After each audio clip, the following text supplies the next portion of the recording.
Assalamualaikum Ustaz. Waalaikumsalam warahmatullah. Ana ingin bertanya bagaimana cara untuk mengetahui seorang ustadz yang kokoh manhaj dan akidahnya. Terkadang apa nih? Udah.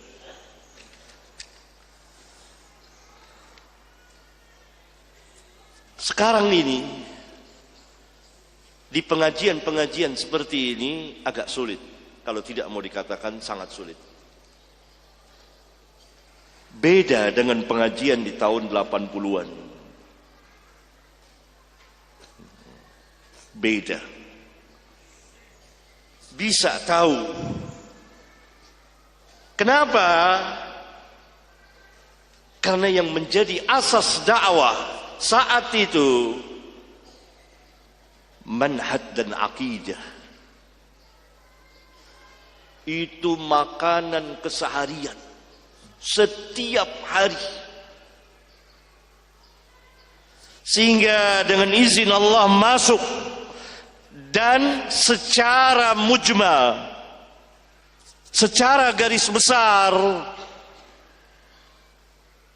para penuntut ilmu biasa, apalagi yang pelajar ilmiah, tahu kalau ada yang mengajar sesuatu berbeda, kontan otomatis, wah nggak beres.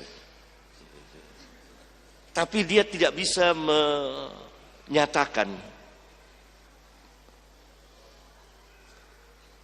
dengan bahasa, di hati tahu. Karena ini menyinggung pelajaran yang dia terima ketika itu.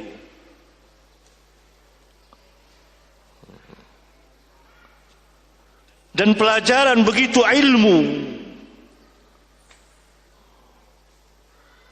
Dan yang bikin pengajian itu ustadznya langsung, bukan panitia-panitia pengajian yang orang-orang awam.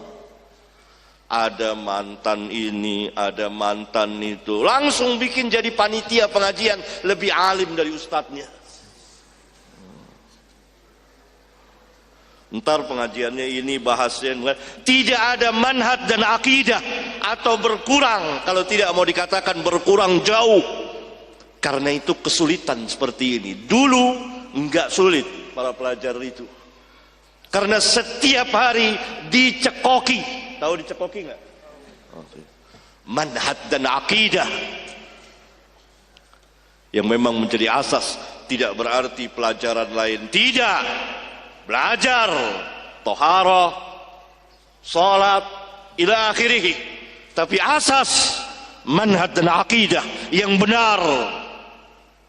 Dan yang ngurus pengajian ustadznya itu, yang nentukan ustadznya itu, atau pelajar ilmiah yang dia perintahkan, yang betul-betul anak pelajar. Antum lihat sekarang entah berapa banyak panitia pengajian di Bandung ini saja. Dulu Bandung nggak ada yang tengok, kurang tengok. Sekarang 2017 saya baru dengar banyak betul panitia pengajian. Ada panitia pengajian ini namanya, ada pengajian namanya ini. Ini orang-orang mana? Nggak jelas manhajnya, ilmunya.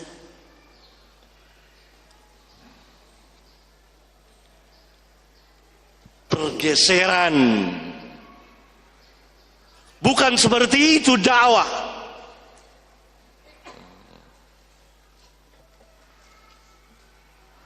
Harus orang-orang yang kuat, yang berilmu.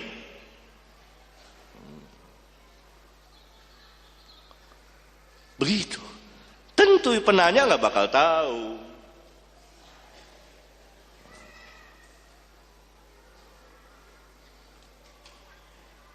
Harus manhaj dan akidah itu. Itu asas diajarkan kaum muslimin. Orang-orang awam pelajar dulu yang ngaji tahun 80, tahun 90, duduk dia di majelis.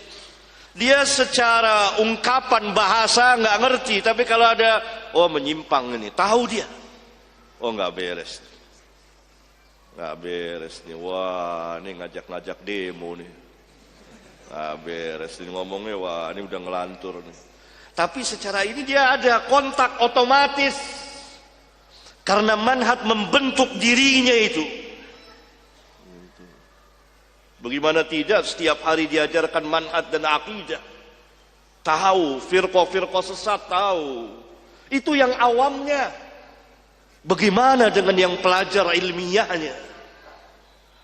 Tahu, bisa membantah.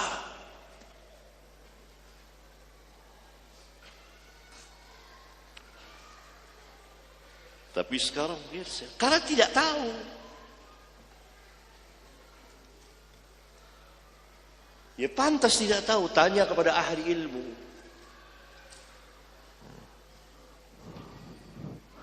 Asas dakwah salafiyah itu manhaj dan akidah.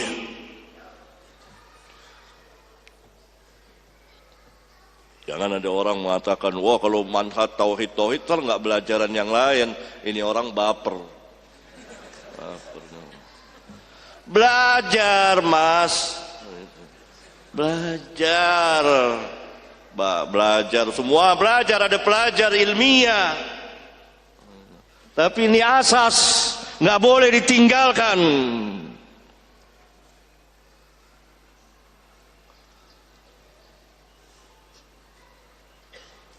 Mana ada Rasulullah SAW meninggalkan pelajaran tauhid sampai tinggal berapa hari, bahkan sampai akhir hayat beliau. La'natullah lal yahud wan nasara ittakhadhu qubur anbiya'ihim masajid.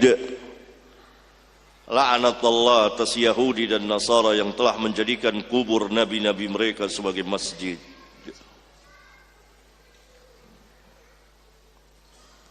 Panitia-panitia pengajian ngaji. Wah, ini banyak ini. Ada Jakarta mengaji, ini mengaji, ini ngajinya udah lama, udah tahun 80-an udah ngaji, nggak usah disebut ngaji lagi. Bikin semuanya. Apa ini? Orang. Ya, antum tahu kan? Ini orang-orang awam nggak ngerti apa-apa, tidak ngerti manhaj, tidak ngerti akidah, harus belajar dulu. Ada mantan macam-macam lah. Antum mungkin lebih tahu dari saya. Bikin jadi panitia pengajian. Padahal dia sendiri nggak tahu din, nggak tahu agama. Hanya modal semangat. Dulu tidak seperti itu, harus belajar. Harus yang ngerti, berilmu. Bikin pengajian apa nih kita? Dulu masa sulit. Nggak ada orang awam baru tobat langsung jadi, nggak ada. Itu diantara penyebabnya. Nggak tahu pasti nggak tahu. Karena manhaj dan akidah belum tertanam.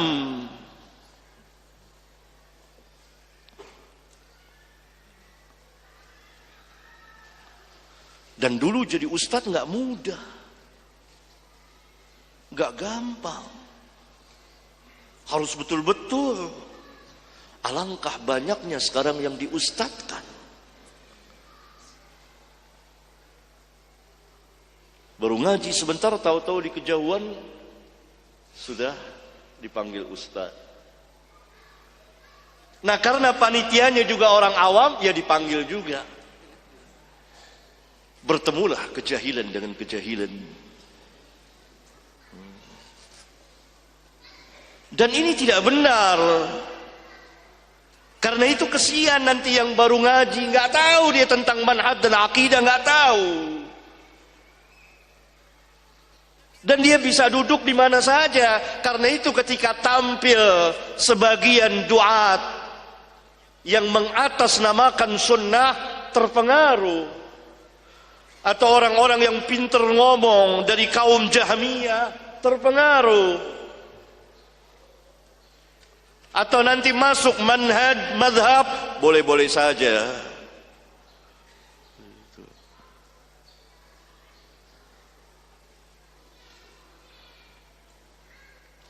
Dahulu harus belajar betul-betul manhaj dan akidah.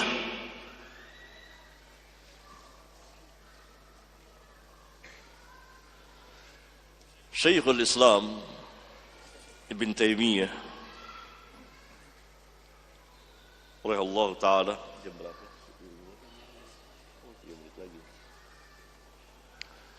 pernah ditanya oleh muridnya dan diminta, alangkah baiknya kalau Syekh menulis sebuah kitab fikih atas pilihan-pilihan fikih beliau, pendapat-pendapat beliau. Karena kebanyakan karya beliau mengenai usuluddin. Beliau menjawab, kalau itu sahal, mudah. Tapi ini usuluddin, manhaj dan akidah. Kemudian beliau meluaskannya, tampilnya ahli bid'ah dan lain sebagainya. Membawa saya untuk membahas ini, menulis ini. Itu. Mengertilah ketika itu kaum muslimin, talamid, murid-murid beliau, manhaj dan akidah salaf. Karena itu inti pembahasan.